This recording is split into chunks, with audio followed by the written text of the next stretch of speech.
Boker Tov Umvorach. Lorsqu'on récite une bracha pour chanter une louange à Akadosh Baruch Hu, car en réalité, toutes les bénédictions que nous récitons avant de manger ou après manger, c'est une louange, c'est un remerciement à Akadosh Baruch Hu qui nous a créé cet aliment qui nous procure profit. En général, il faut toujours avoir la bouche vide au moment où on récite la bénédiction, la bracha. C'est-à-dire, imaginons quelqu'un qui a mangé un gâteau. Il a encore le gâteau dans la bouche. Bien sûr qu'il a déjà fait la bracha de Boré Miné Mezonot. Maintenant, il veut manger un bout de pomme. Quelle bracha il faut réciter? Boré Peri Haetz.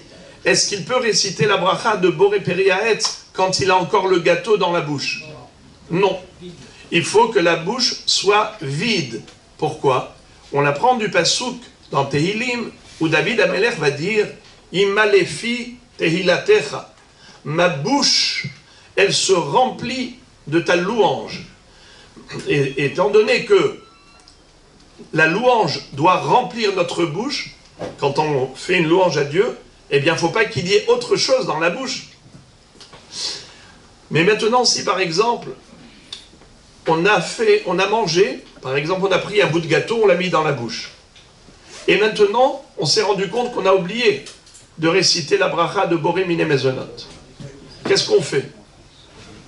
Si par exemple, c'était un bonbon ou une sucette, c'est pas dégoûtant, n'est-ce pas? Retirer, faire la bracha, alors on fait Shakol Niyabid Varo. Mais si c'est quelque chose d'écœurant, ce n'est pas du tout faisable de le faire sortir pour le remettre. Alors dans ce cas-là, a posteriori, on le met dans un côté de la bouche et on récitera tout de même la bénédiction. On ne va pas avaler sans bracha, car on n'a pas le droit de profiter de ce monde sans bénédiction. Donc comme on a dit, a priori, il faut toujours réciter la bracha auparavant, au préalable, avant de consommer.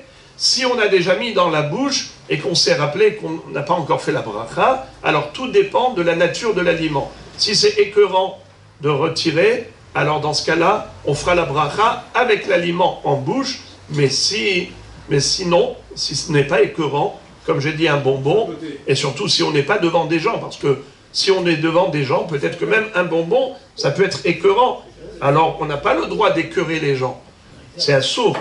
La Gemara nous dit dans Masechet Hagiga que celui qui crache devant les gens ou toutes sortes de choses écœurantes, il va devoir rendre des comptes là-dessus. Harak bifne havero venim'as.